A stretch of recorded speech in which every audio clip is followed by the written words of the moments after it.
Salut à tous, aujourd'hui je vais faire une vidéo qui va traiter, on va faire une vidéo tous ensemble, qui va traiter de la différence entre les magiciens et les tricheurs, car la magie et la triche sont deux disciplines très différentes. L'objectif de la magie, c'est de faire passer un bon moment aux magiciens et aux spectateurs, donc plutôt magiciens et aux spectateurs. C'est un espèce de partage, c'est une expérience qu'on doit partager avec le spectateur, et l'expérience provient autant du spectateur que du magicien. Un bon spectateur et un bon magicien, ça fait quelque chose de bien. Un mauvais spectateur, même avec un bon magicien, ça fait quelque chose de relativement moyen.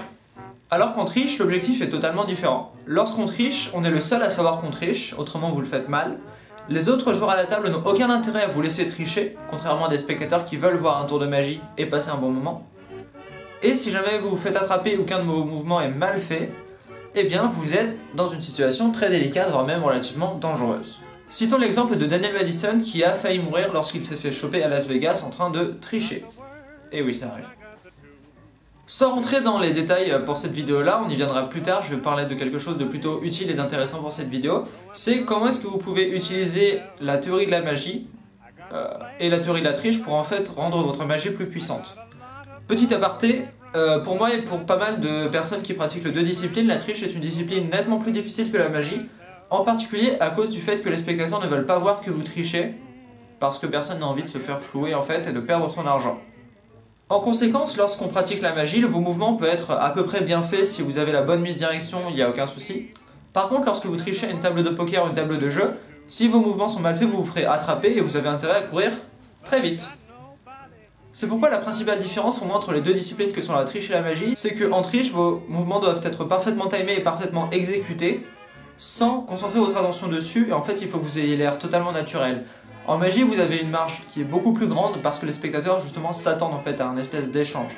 En ayant vu tout ça, comment peut-on utiliser le système de la triche, donc d'apprentissage des mouvements, à la magie? Une réponse très simple nous est donnée par Ernest en 1914, Ernest ici, lorsqu'il parle du blind shuffle qui signifie mélange à l'aveugle. Cela consiste en fait à travailler ces mouvements sans les regarder, c'est-à-dire sans concentrer votre attention dessus. Beaucoup de magiciens lorsqu'ils s'entraînent le font en fait devant un miroir, ce qui a deux avantages. Premièrement, on peut voir ce qu'on fait, donc c'est plus simple. Quand on apprend un mouvement, on a besoin de nos yeux pour savoir exactement ce qu'on fait. Et deuxièmement, cela permet de connaître les angles morts. Selon comment on s'oriente, on voit si notre mouvement est visible ou pas. L'avantage du blind shuffle, donc une fois qu'on sait déjà faire le mouvement, on va le faire à l'aveugle, c'est-à-dire idéalement en face d'un mur ou en face de quelque chose qui ne reflète pas, pour ne pas avoir de retour visuel sur ce qu'on fait. L'avantage de cette technique, c'est que ça va vous libérer du fait de devoir regarder vos mains lorsque vous faites un mouvement, et ça va vous éviter d'attirer l'attention du spectateur qui va suivre votre regard se poser sur vos mains lorsque vous faites votre mouvement technique. C'est totalement l'inverse de ce que vous voulez avoir. Vous voulez être capable de regarder ailleurs pour que le spectateur suive votre regard, et pendant ce temps-là, faire votre mouvement. Comment s'entraîner à l'aveugle donc? Eh bien c'est plutôt simple, il suffit de le faire, pas devant un miroir. Mais il est aussi beaucoup plus simple, il suffit de vous asseoir à votre bureau et de faire le mouvement normalement.